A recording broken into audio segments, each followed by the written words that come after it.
직무를 대신할 자라는 제목으로 말씀을 한번 생각해 보겠습니다. 자, 베드로는 오늘 가룟 유다를 대신할 사도를 세우자라고 얘기를 합니다. 그러면서 항상 우리와 함께 다니던 사람 중에 하나를 세우자. 그리고 예수님의 부활을 증언할 사람이 되게 해야 한다라고 얘기를 합니다. 그래서 기도하여서 제비를 뽑는데 오늘 성경에 보니까 마띠아를 사도의 수에 들어가게 하였다라고 말씀합니다. 자, 그러면 첫 번째는 말씀을 깨닫고 회개해야 합니다. 15절에서 20절입니다. 모인 무리의 수가 약 120명이나 되더라. 그때 베드로가 그 형제들 가운데 일어서서 이르되, 형제들아, 성령이 다윗의 입을 통하여 예수 잡는 자들의 길잡이가 된 유다를 가리켜 미리 말씀하신 성경에 응하였으니 마땅하도다. 이 사람은 본래 우리 수 가운데 참여하여 이 직무의 한 부분을 맡았던 자라. 이 사람이 불의의 사고로 밭을 사고 후에 몸이 곤두박질하여 배가 터져 창자가 흘러나온지라. 이 일이 예루살렘에 사는 모든 사람에게 알리어져 그들의 말로는 그 밭을 아겔다마라니 이는 피밭이라는 뜻이라. 시편에 기록하였으되 그의 거처를 황폐하게 하시며 거기 거하는 자가 없게 하소서 하였고, 또 일렀으되 그의 직분을 타인이 취하게 하소서 하였도다 라고 말씀합니다. 자, 예수님의 성천 이후에 제자들은 성도들과 함께 마음을 같이 해서 오로지 기도하기에 힘썼다라고 1장에 말씀합니다. 자, 그 기도하는 자리, 우리가 알듯이 그 다락방이 모인 그 자리에서 베드로가 성도들에게 성경의 말씀이 어떻게 이루어졌는지 그 성경의 말씀을 인용해서 지금 그 일에 대해서 얘기를 나누고 있습니다. 그러면서 하나님께서 우리 안에 이루어 가실 그 일, 그래서 이 일을 위해서 우리가 지금 무엇을 해야 되느냐? 그것은 가룟 유다, 사도의 수에 있던 이 가룟 유다가 빔을 통하여서 오늘 이 사도의 직무를 대신 맡아서 할 사람, 그 사람을 오늘 세우는 것이 우리가 하나님께서 우리에게 하시고자 하신 일을 이루어가는 일이다 라는 것을 오늘 베드로가 얘기를 합니다. 한 사람의 부재로 인해서 그 비어있는 자리가 생겼습니다. 그러면 우리 같으면 그냥 빈 채로 하자라고 얘기해서 할 수 있을 겁니다. 그런데 베드로 어떻게 합니까? 함께 감당해야 될 예수님이 세웠던 12명의 이 사도의 숫자, 그죠? 이 숫자를 그렇게 지켜나가기를 원하는 겁니다. 그런데 오늘 성경 말씀을 잘 보시기 바랍니다. 두 사람이 분명히 똑같은 죄를 짓고 실수를 했습니다. 그런데 한 사람은 지금 성도들 앞에서 말씀을 전하고 있고 한 사람은 그곳에 없습니다.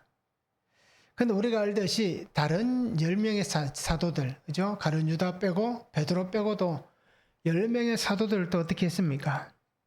다 예수님을 떠나서 도망갔던 사람들입니다. 결국 이 얘기는 똑같은 죄를 지었다라는 겁니다. 그런데 한 사람은 어떻습니까? 예수님을 모른다라고 부인했던 베드로이고, 오늘 등장하지 않는 한 사람 누구입니까? 은 30에 예수님을 팔아넘긴 가룟 유다입니다. 오늘 성경을 통해서 우리가 보기를 원하는 것은 다 똑같이 죄를 지었습니다. 그런데 특별히 두 사람을 두고 얘기를 한다면 한 사람은 죽었고 한 사람은 사도의 삶을 살고 있습니다. 똑같은 죄를 짓고 똑같은 잘못을 하고 똑같은 실수를 했음에도 불구하고 한 사람은 죽었고 한 사람은 사도의 직무를 지금 감당하고 있다라는 것입니다. 자, 우리가 이 두 사람의 차이가 뭘까요? 우리가 어떻게 이 두 사람의 차이를 얘기할 수 있을까라는 겁니다. 한 사람은 은혜를 받았고 한 사람은 은혜를 받지 못했다 라고 얘기할 수도 있을 거예요. 또 우리가 어떻게 보면 자의적인 해석이 될 수도 있지만 어떻게 보면 은혜다라고 얘기할 수도 있을 거예요. 그래서 비교하기도 합니다. 저 사람에게는 은혜가 아니지만 나에게는 은혜였다 라고 하는 비교의식을 통해서 우리가 어떻게 보면 참 너무 개인적이고, 그죠? 좀 그런 어떤 은혜를 우리가 주장할 때가 많습니다. 특히 우리 그리스도인들이 그럴 때가 많은 거예요. 사건이 일어나면 그 사건에서 어려움을 당한 사람은 죄가 많은 사람이고, 그죠? 그 사건에서 아무런 해를 입지 않으면 나는 괜찮은 사람이다 라고 하는 우리는 그런 프레임을 가지고 살아갑니다. 그러면서 항상 우리는 자기는 옳다라고 주장을 합니다. 자, 이렇듯 오늘 우리는 그렇게 생각할 수 있을 거예요. 그런데 오늘 성경에서 이 두 사람의 차이를 저는 이렇게 봅니다. 말씀이 들렸는가, 말씀이 들리지 않았는가라는 것입니다. 말씀이 들린 사람은 여전히 삶을 살고 있고요. 말씀이 들리지 않는 사람은 죽음의 길을 갔습니다. 어떻게 보면 이 말씀이 들린 것이 은혜일 수 있는 겁니다. 그래서 이 베드로는 하나님께서 주시는 예수님을 통하여 주셨던 그 말씀이 들린 거예요. 예수님께서 분명히 어떻게 보면 가룟 유다보다 더 질책을 하셨잖아요. 사단아, 내 뒤로 물러가라 라고까지 하셨고, 그죠? 너는 오늘 나를 닭 울기 전에, 닭이 3번 울기 전에 나를 모른다고 부인할 것이다 라고 하는, 어떻게 보면 제자들 앞에서 우리가 생각할 때는 망신을 당한 것 같은 그러한 소리를 들었다라고 생각할 수 있는 거예요.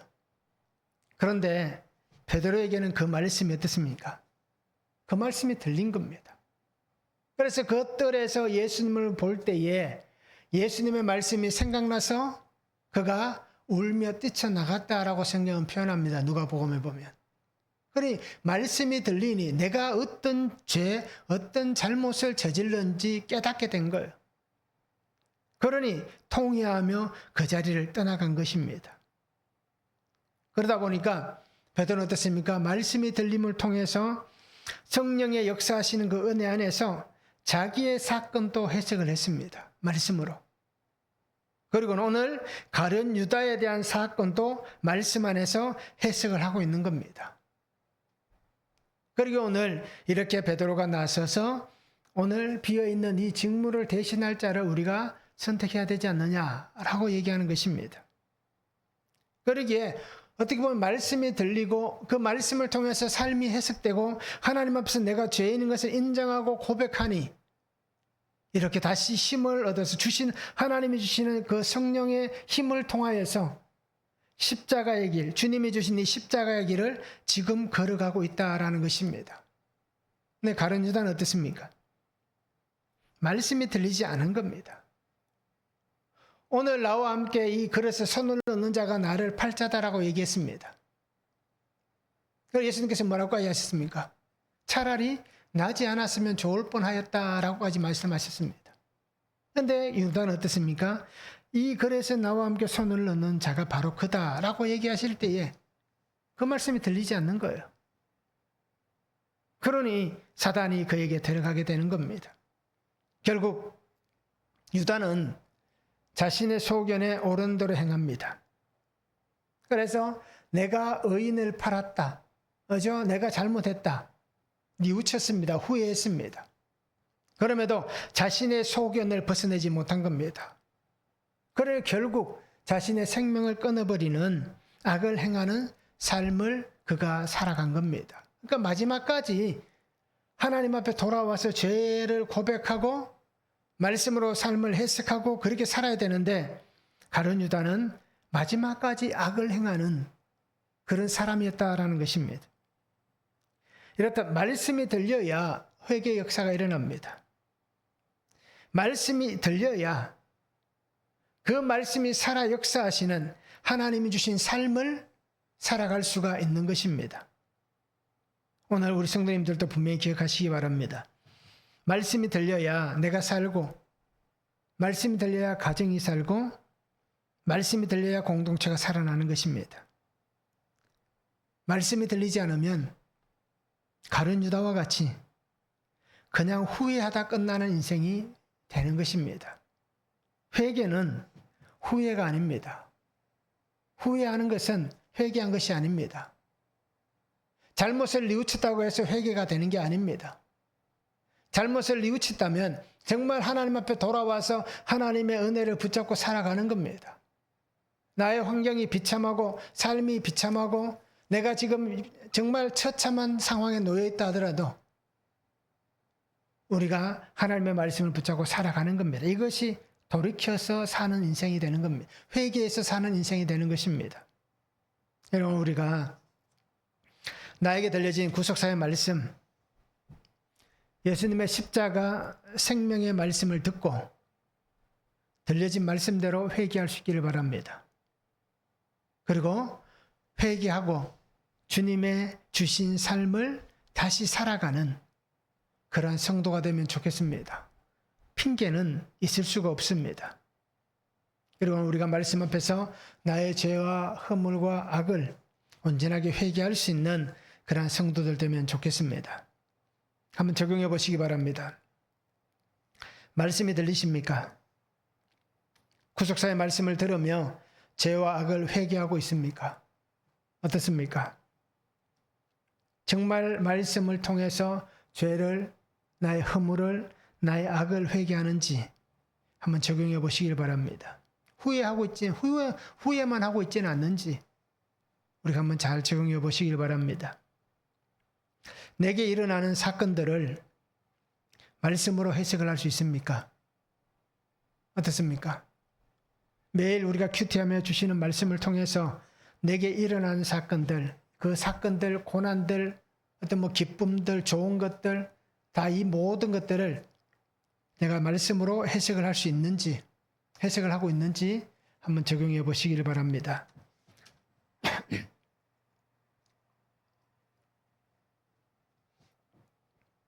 자, 직무를 대신할 사람은 두 번째는 사도들과 함께 부활을 정언할 사람이어야 합니다. 21절에서 22절입니다. 이러함으로 요한의 세례부터 우리 가운데서 올려져 가신 날까지 주 예수께서 우리 가운데 출입하실 때에 항상 우리와 함께 다니던 사람 중에 하나를 세워 우리와 더불어 예수께서 부활하심을 정언할 사람이 되게 하여야 하리라라고 말씀합니다. 자, 베드로는 비어있는 이 사도의 직무, 이 직무를 대신할 사람을 세우는데 그 사람은 예수님과 함께 출입한 사람이어야 한다. 요한의 세례는 어땠습니까? 예수님께서 공생애를 시작하셨던 그 시작부터 올려져 가신 날까지, 성천하신 날까지를 얘기합니다. 그러니까 얼마 전까지죠. 이제 오순절 날이 됐으니까요. 50일이 됐지 않습니까? 부활절이 아니죠. 이제 6월절이 지나고 50일이 된 오순절이니까요. 그러니까 예수님이 부활하시고, 그죠? 40일 지나고 성천하셨으니까 어떻게 보면 6월절 이후에 50일이지만 예수님이 성천하시고 나서는 열흘이 지난 시간입니다. 자, 그때까지 함께한 사람이다라는 겁니다. 그리고 11명의 사도와 함께 예수님의 부활, 하나가 되어서 예수님의 부활을 정언할 사람이어야 한다라고 얘기합니다. 그래서 분명한 조건을 내겁니다. 예수님과 함께한 사람, 죽음과 부활을 본, 성천을 본, 그래서 부활의 증인으로서 복음을 전할 사람, 이 사람이 어떻습니까? 바로 이 사도의 직무를 대신할 자이다 라고 얘기합니다. 예수님을 만났다는 얘기는 어떤 얘기입니까? 하나님의 구속사의 모든 것을 함께 겪었다는 얘기입니다. 그리고 구속사의 삶을 함께 지금 살아가고 있는 사람이다라는 것입니다.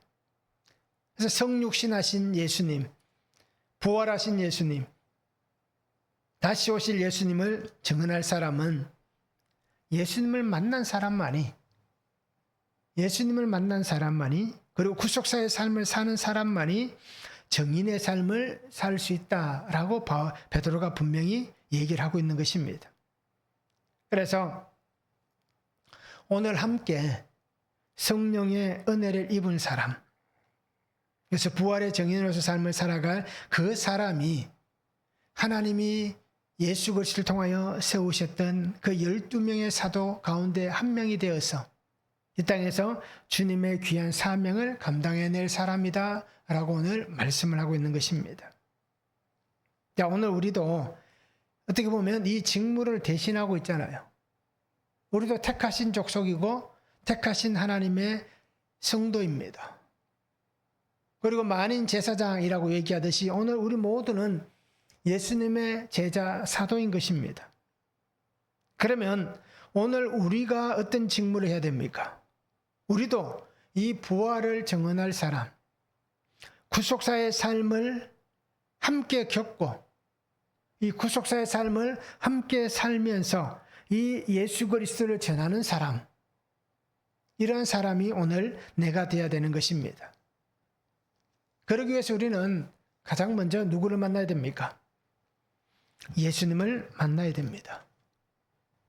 그 오늘날 우리가 예수님을 만나는 방법은 무엇입니까? 뭐 여러 가지 방법이 있다라고 말을 할 수도 있을 거예요. 그러나 오늘날 우리에게 가장 확실한 예수님을 만나는 방법은 말씀입니다. 말씀을 통해서 살아계신 예수님을 만나는 거예요. 말씀은 살아 역사하시는 하나님의 말씀입니다.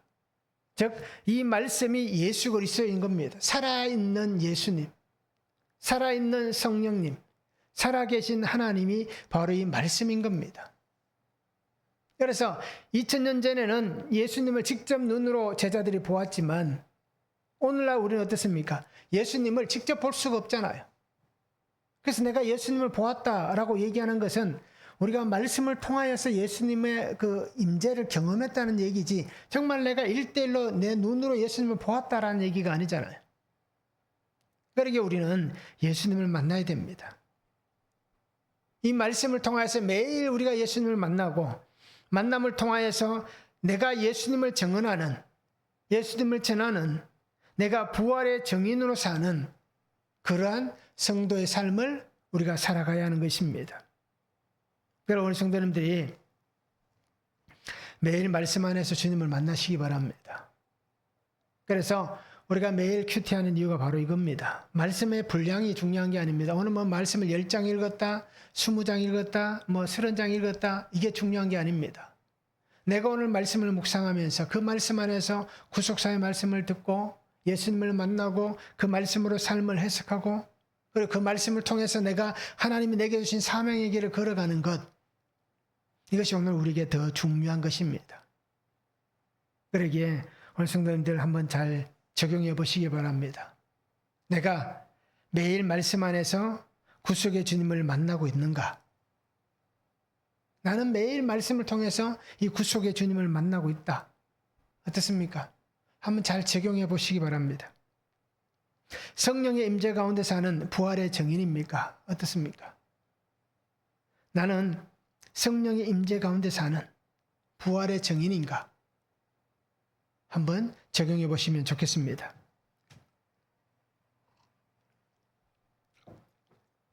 자, 직무를 대신할 자 세 번째는 하나님께서 세우십니다. 23절에서 26절입니다.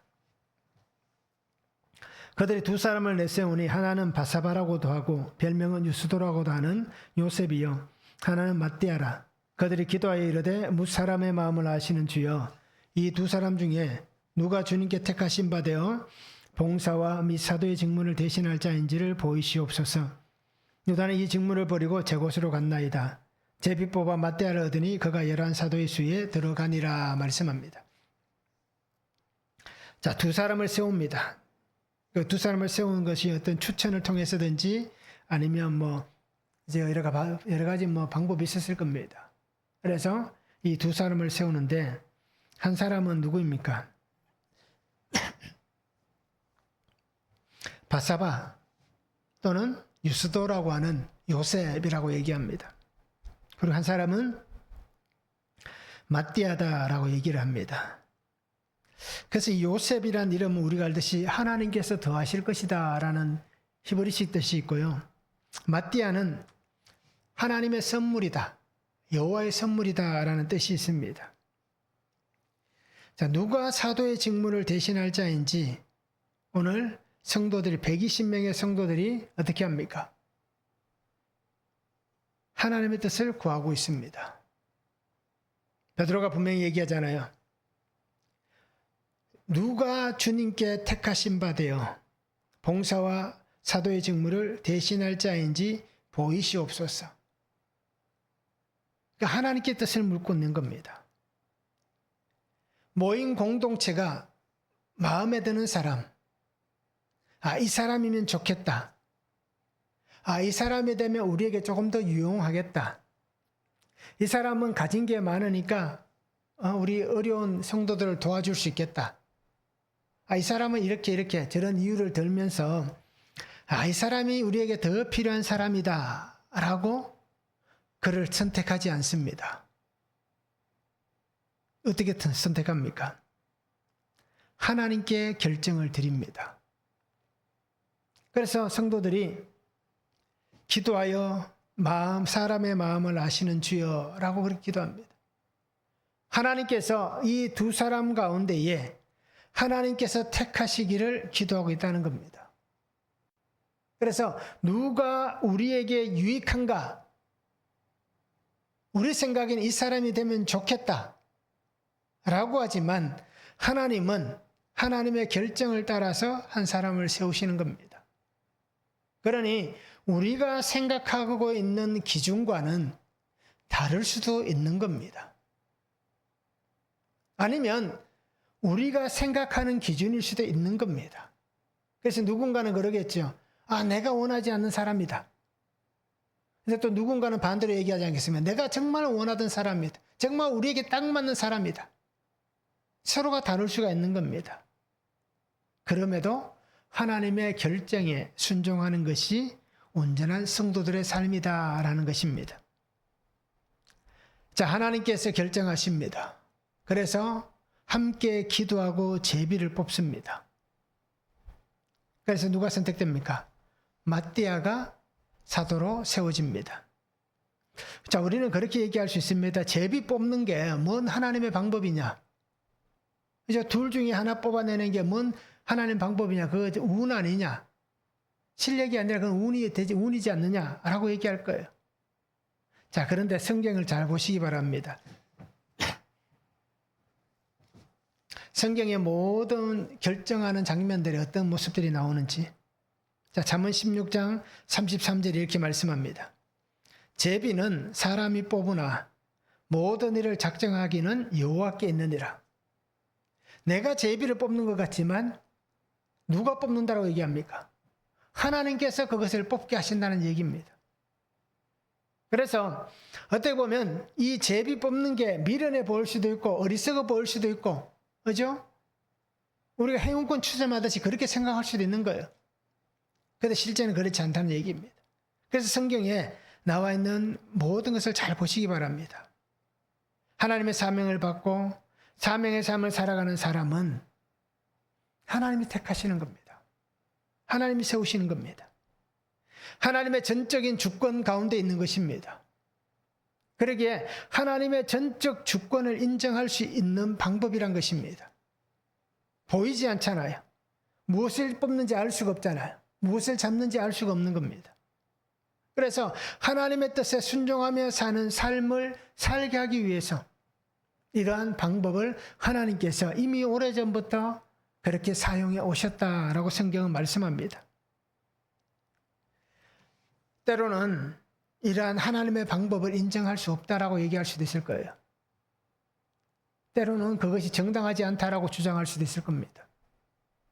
그래서 우리는 가끔씩 그럴 수도 있잖아요. 선거를 했음에도 불구하고 선거에 불복하는 사람들이 있습니다. 그래서 교회 밖의 선거는 얘기하지 않겠습니다. 교회 안의 선거도 그렇잖아요. 선거라고 얘기하기는 좀 그렇지만 피택 장로를 세우고 피택 집사를 세우고 권사를 세우고 할 때 보면 어떻습니까? 하나님께서 그 사람을 택하시는 거예요. 그런데 사람들은 어떻게 합니까? 불복하는 일들도 일어납니다. 도저히 나는 이것을 인정할 수 없다는 거예요. 그래서 표를 내가 더 많이 받을 수 있는데 어떤 이거 부정한 것이 일어났다 라고 해서 교회 안에서도 그런 것들을 통해서 싸움이 일어나기도 하고, 또 심지어는 내가 그 선거에서 투표에서 되지 않으면 교회를 떠나가는 일도 생기는 겁니다. 왜요? 인정할 수 없다는 겁니다. 처음 시작할 때는 똑같은 마음을 가지고 시작했음에도 내가 안 되면 인정이 안 되는 겁니다. 그러니 하나님 이건 정당한 방법이 아닙니다 라고 얘기하는 거예요. 그런데 오늘 성경을 잘 보시기 바랍니다. 하나님께서 택하여 세우는 겁니다. 기도한 후에 제비를 뽑았습니다. 그러기에 성경에서 지금 보여주고 있는 것 같이 하나님 뜻이 이루어지는, 하나님의 택하심대로 순종하는 그 은혜를 우리가 볼 수 있어야 한다라는 것입니다. 그러기에 모든 것은 하나님이 세우시는 것입니다. 하나님이 택하시는 것입니다.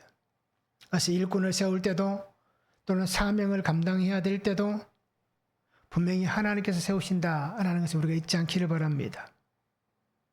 오늘 우리 교회는, 오늘 성도님들 어떻습니까?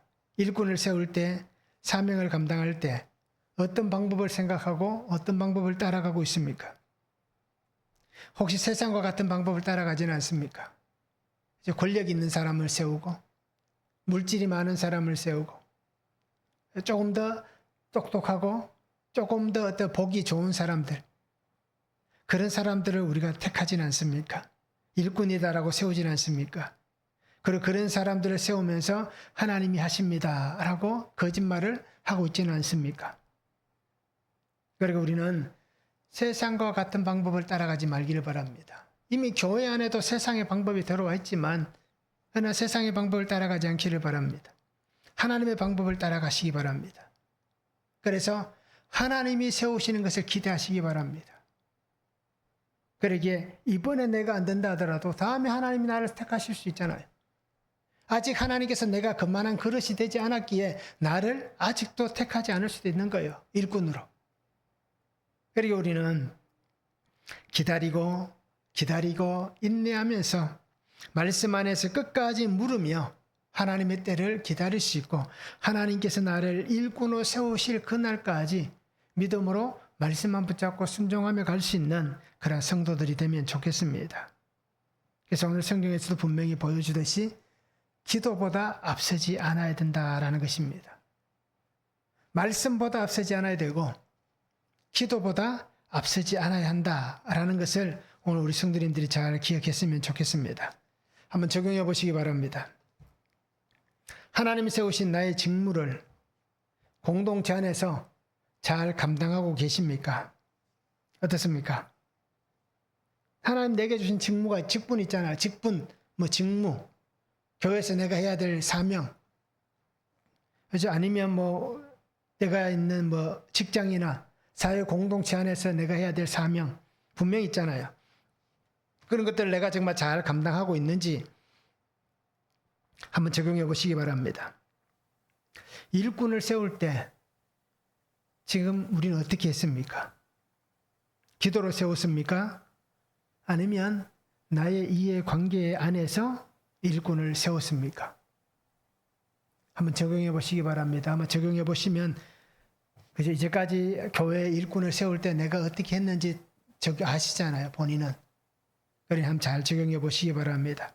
그래야 앞으로 교회가 일꾼을 세울 때 내가 기도로 세울 것인가 또 내 이해 관계 안에서 세울 것인가 분명히 우리가 알 수 있는 겁니다. 그래서 잘 적용해 보시면 좋겠습니다. 말씀이 들리는, 말씀을 듣고 말씀 안에서 회개하는 그러한 삶을 우리가 함께 살아갈 수 있기를 원합니다. 그래서 구속사 은혜, 구속사의 증인, 이 삶을 살아가는 성도들 되면 좋겠습니다. 그래서 우리가 끝까지 하나님께서 내게 맡겨주신 이 귀한 사명, 이 직무를 잘 감당하시기 바랍니다.